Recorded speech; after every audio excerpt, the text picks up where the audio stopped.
Hello again. This week we're making rabbits. That's why you saw a rabbit on the assignment page. That's a famous rabbit, actually. It's called the young hare. The artist drew it like a photograph.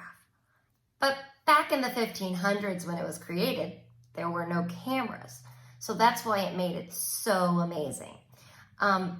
We know that it's called photorealism, but what I really want you to look at is the fine details in the fur. The rabbit's fur kind of goes this way and that way. Artists use a word called texture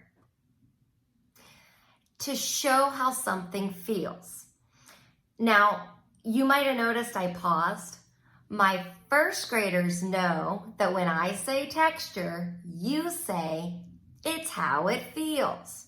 So when an artist is drawing something and they want the viewer to know how something feels without touching the painting, remember, we don't ever touch the artwork, they have to draw that texture onto their piece or paint it. Now, when you're going to be drawing rabbits today, and so when you're drawing, I want you to pay special attention to the texture of your rabbit's fur. Now, it could be any color you want. That's the cool thing about texture.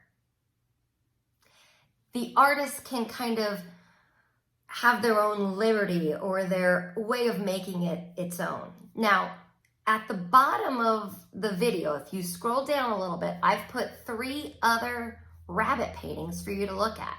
Your painting does not have to necessarily be a realistic or photorealistic drawing. We're in kindergarten and first grade, okay? I'm not gonna get too crazy with you, but I want you to give it a try. I will put a video of me kind of giving a guided rabbit drawing at the bottom, so feel free to use that as a reference. But also, you're going to be listening to the story that's just below this video too, and the illustrator kind of draws the rabbits in different angles, and so you know, you could be creative and draw your rabbit maybe hopping away. But don't forget the texture of its tail. So, I'm just checking my notes here, make sure I didn't forget anything. Once you are done, you are going to click the little button at the bottom after you finished your artwork. And this week we're going to use Flipgrid to show our artwork. If you're not familiar with Flipgrid, you just click on the button. It'll ask you to come on in and you'll go through and you can take a picture right from a Chromebook or a device with a camera.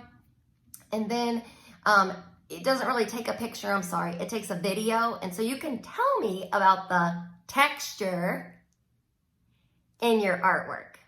All right, if you have any questions, feel free to email me. My email is on the first page. All right, I can't wait to see these rabbits and all their texture. See you next week.